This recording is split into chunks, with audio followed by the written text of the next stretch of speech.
दोस्तों, क्या आप जानते हैं कि तिब्बत के ऊपर से प्लेन क्यों नहीं उड़ते, या फिर ये कि सीमेंट कैसे बनता है, या ये कि फांसी देते वक्त जल्लाद कैदी के कान में क्या कहता है? अगर आप इन सवालों के जवाब नहीं भी जानते तो कोई बात नहीं, इस वीडियो को पूरा देखें, क्योंकि आज हम आपको फैक्टिफाइड करने के लिए ऐसे ही कुछ धांसू और इनक्रेडिबल फैक्ट्स लेकर हाजिर हैं। तो एक बार फिर बांध लीजिए अपनी अपनी कमर पेटियां। शुरू करते हैं फैक्टिफाइड हिंदी पर आज का ये सफर। Fact number 1। दोस्तों, आप ये तो जानते ही होंगे कि केले के फल में बीज नहीं होता, लेकिन अगर केले में बीज नहीं होता तो फिर केला उगता कैसे है? क्या कभी आपके दिमाग में ये ख्याल आया है? दोस्तों, केले के बीज केले के पौधे के नीचे होते हैं और एक केले के पौधे में से 3 से 5 बीज निकलते हैं, जो किसान निकाल कर फिर बो देते हैं, जिससे केले का पेड़ उगता है। क्या आप जानते थे? नहीं जानते थे तो वीडियो को लाइक कर देना। Fact number 2। दोस्तों, क्या आप जानते हैं कि वैज्ञानिक 2 ग्रहों के बीच की दूरी को कैसे मापते हैं? जैसे कि पृथ्वी से सूरज की दूरी। आपको जानकर आश्चर्य होगा, लेकिन दोस्तों मॉडर्न हिस्ट्री में आज से 400 साल पहले ही इंसान ने इस दूरी को सटीकता से माप लिया था। 1653 में क्रिस्टियन ह्यूगेंस ने पृथ्वी से सूर्य तक की दूरी को माप लिया और ये कैलकुलेट करने के लिए उन्होंने मदद ली वीनस यानी कि शुक्र ग्रह के फेजेस की। अर्थ, वीनस और सन के बीच बनी ट्रायंगल के एंगल्स जानने के लिए उन्होंने वीनस के फेजेस को स्टडी किया और अपनी कैलकुलेशन के हिसाब से उन्होंने ये दूरी बताई 15.2 करोड़ किलोमीटर। लेकिन प्लैनेट्स के बीच की दूरी मापने का सबसे ज्यादा श्रेय इटालियन मैथमेटिशियन जियोवानी कैसिनी को जाता है, जिनके नाम पर सैटर्न पर प्रोब भी भेजा जा चुका है। इनका पूरा नाम था जियोवानी डोमिनिक कैसिनी और इनका जन्म इटली में 1625 ईस्वी में हुआ था। इन्होंने पैरालैक्स की मदद से मंगल और बुध ग्रह की पृथ्वी से दूरी मापी, लेकिन सूर्य की पृथ्वी से दूरी मापने के लिए हम पैरालैक्स का इस्तेमाल नहीं कर सकते। खैर दोस्तों, आज हमारे पास रडार तकनीक है। अब किसी भी ग्रह की दूरी हम आसानी से माप सकते हैं। इसके लिए हम रडार का सिग्नल पृथ्वी से उस ग्रह पर भेजते हैं और फिर जब रडार सिग्नल वापस आता है तो सिग्नल जाने और आने में लगने वाले समय की मदद से हम उसकी दूरी मापते हैं। चूँकि इन सिग्नल्स की स्पीड लाइट की स्पीड के बराबर होती है, हम किसी भी ऑब्जेक्ट से अपनी दूरी आसानी से बहुत कम समय में माप सकते हैं। प्लेन्स और मिसाइल्स में भी रडार टेक्नोलॉजी इस्तेमाल की जाती है। इसीलिए दोस्तों, पृथ्वी से दूसरे ग्रहों की दूरी मापना अब बहुत आसान हो चुका है। अभी तक तो ये सफर अच्छा चल रहा है, लेकिन दोस्तों आगे बढ़े उससे पहले अगर आप ऐसे अमेजिंग और इनक्रेडिबल फैक्ट्स जानने में इंटरेस्ट रखते हैं तो फैक्टिफाइड हिंदी को अभी सब्सक्राइब कर लें और नोटिफिकेशंस भी ऑन कर लें, जिससे आपसे हमारी कोई भी वीडियो मिस ना हो पाए। अब बढ़ते हैं फैक्ट नंबर 3 की तरफ। Fact number 3। ये फैक्ट सुनकर आपको विश्वास नहीं होगा, लेकिन दोस्तों क्या आप जानते हैं कि तिब्बत के ऊपर से कोई भी प्लेन कभी नहीं उड़ता? लेकिन उससे पहले कि हम इसके कारणों पर ध्यान दें, हम तिब्बत के बारे में आपको कुछ इंटरेस्टिंग बताते हैं। दोस्तों, तिब्बत चीन का एक ऑटोनॉमस रीजन है। ये चीन के दक्षिण पश्चिमी भाग में स्थित है और ये भारत के साथ पश्चिम में बॉर्डर साझा करता है। तिब्बती पठारिया प्लेट्यू दुनिया में सबसे ऊंची जगह है और तिब्बत को रूफ ऑफ द वर्ल्ड यानी कि दुनिया की छत भी कहते हैं। ये हिमालयन पर्वत श्रृंखला में आता है। इस पर्वत श्रृंखला की औसत ऊंचाई 6000 मीटर से भी ज्यादा है और इसमें एवरेस्ट, मकालू और कंचनजंगा जैसे कई 8000 प्लस मीटर वाले पहाड़ भी मौजूद हैं। ये जानकारी आपको ये समझने में मदद करेगी कि एयरलाइन कंपनीज तिब्बत के ऊपर से उड़ान भरने के लिए तैयार क्यों नहीं होती। कमर्शियल फ्लाइट्स के लिए उच्चतम ऊंचाई 28 से 35,000 फीट या फिर 8000 मीटर ही है, लेकिन यहाँ 8000 मीटर से भी ऊंचे पहाड़ फ्लाइट्स के लिए एक दीवार बनकर खड़े रहते हैं। दूसरा कारण तिब्बत का समुद्र तल से हाई एवरेज एलिवेशन है। हम सभी जानते हैं कि वायुमंडल की 4 परतें हैं और पृथ्वी के सबसे करीब ट्रोपोस्फेयर है, जो जमीनी स्तर से 7 मील ऊपर तक जाती है। हिमालय ऑन एन एवरेज 5 मील की ऊंचाई पर है। तिब्बत हमारे एटमॉस्फेयर में एक ऐसे बिंदु पर स्थित है जहां एक लेयर दूसरे से मिलती है। अधिकांश विमान ट्रोपोस्फेयर की ऊपरी सीमा में उड़ते हैं और स्ट्रेटोस्फेयर की निचली परत में उड़ान भरने की सलाह सिर्फ तब दी जाती है जब आपके पास सफिशिएंट ऑक्सीजन सप्लाई हो।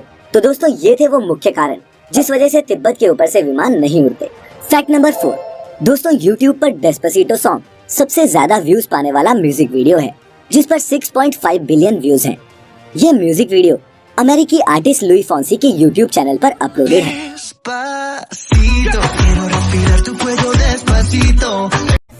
लेकिन दोस्तों, क्या आप जानते हैं कि इंडिया से वो पहला YouTube म्यूजिक वीडियो कौन सा है जो 1 बिलियन के मार्क को छूने वाला है? नहीं जानते ना? इसीलिए तो हम आपको फैक्टिफाई करने आते हैं। तो दोस्तों, वो पहला इंडियन म्यूजिक वीडियो जो 1 बिलियन पहुंचने वाला है वो एक पंजाबी गाना है जो शायद आपने भी कभी ना कभी सुना हो। टी सीरीज अपना पंजाब यूट्यूब चैनल पर अपलोडेड। इस गाने का नाम है लौंग लाची और इसे गाया है मन्नत नूर ने।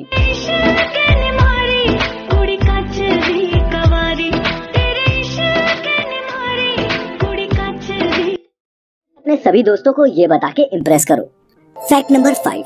दोस्तों ये फैक्ट उन हिंदुस्तानियों के लिए है जो देश विदेश में अपने तिरंगे की इज्जत बढ़ाते हैं। मिसाइल मैन के नाम से मशहूर late doctor APJ Abdul Kalam साल 2005 में स्विट्जरलैंड की 4 दिवसीय यात्रा पर गए थे। ये किसी भी इंडियन हेड ऑफ स्टेट का 30 साल बाद स्विट्जरलैंड का दौरा था।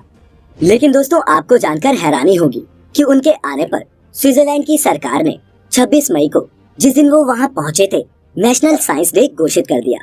स्विट्जरलैंड ने कलाम साहब को इंडियन मिसाइल प्रोग्राम का फादर बताया और उनके साइंस और टेक्नोलॉजी में एक्सपर्टीज और एक्सपीरियंस के चलते ही उन्हें ये सम्मान दिया। है ना हम भारतीयों के लिए कितने गर्व की बात।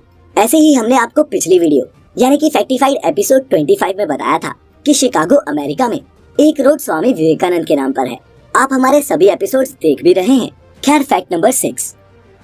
दोस्तों सीमेंट, जिसे हम मकान दुकान बनाने के लिए इस्तेमाल करते हैं, जानते हैं किस चीज से बनता है? अगर आपको पता है तो अभी इस वीडियो को यहीं पॉज करके नीचे कमेंट्स में बताएं। No cheating. फिर देखते हैं आप सही हैं या गलत।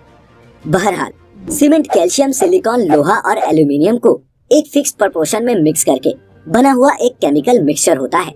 सीमेंट बनाने के लिए इन कच्चे केमिकल्स को सीमेंट बनाने वाली मशीनों में गर्म करके महीन पाउडर में बदल दिया जाता है।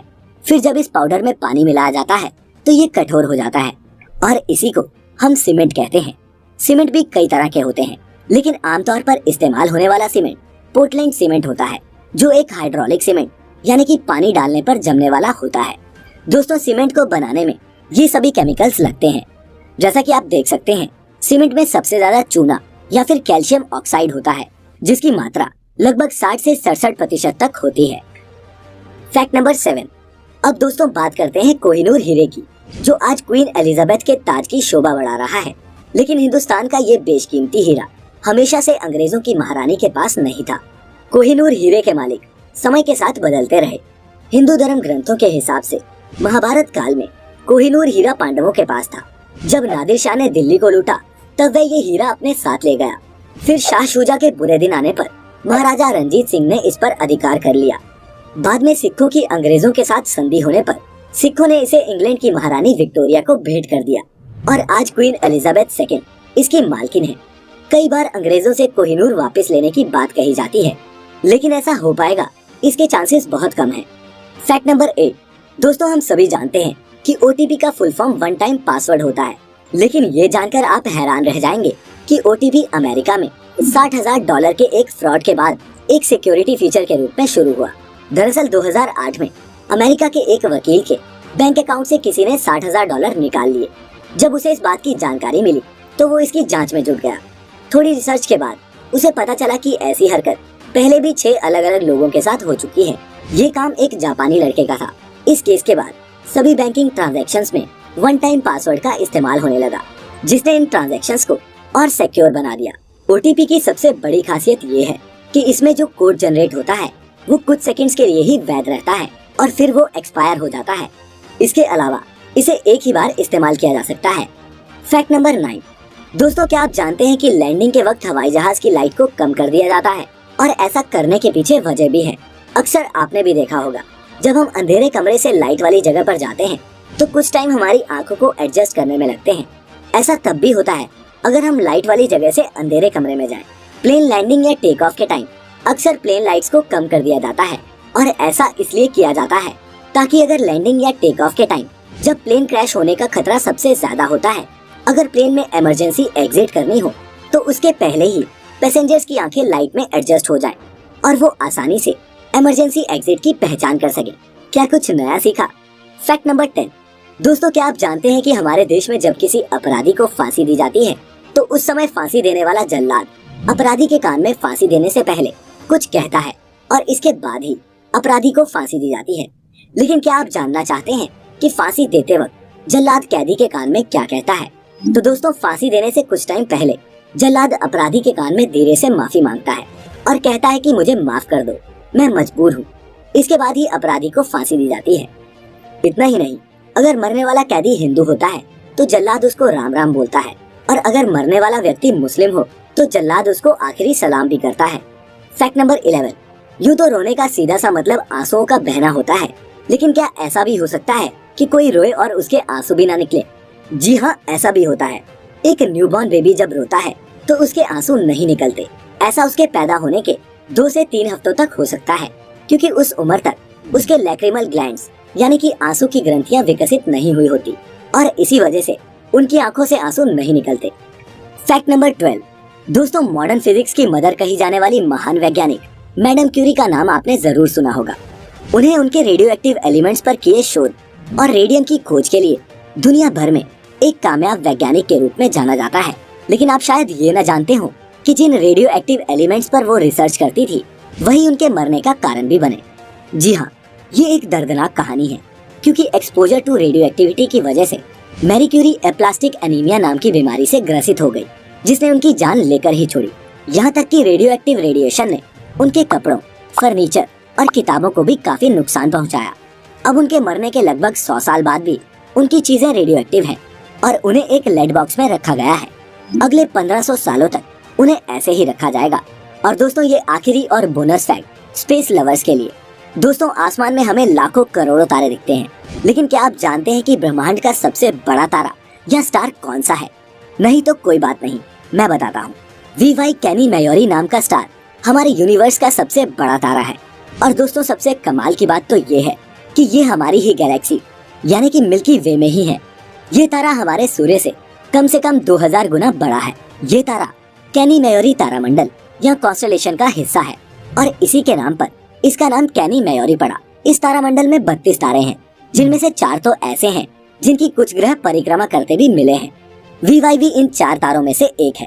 तो देखा दोस्तों, कितने सारे ऐसे फैक्ट्स हैं जिनके बारे में हमें पता ही नहीं होता। हमारे आसपास भी ऐसी कई वियर्ड चीजें हैं, लेकिन हमें इनका अंदाजा नहीं होता। ऐसे ही कई और फैक्ट्स हम लेकर आते रहेंगे, जिन्हें जानने के लिए आप सब्सक्राइब करिए हमारा चैनल फैक्टिफाइड। आज की इस वीडियो में इतना ही। Stay healthy and stay happy. Thanks for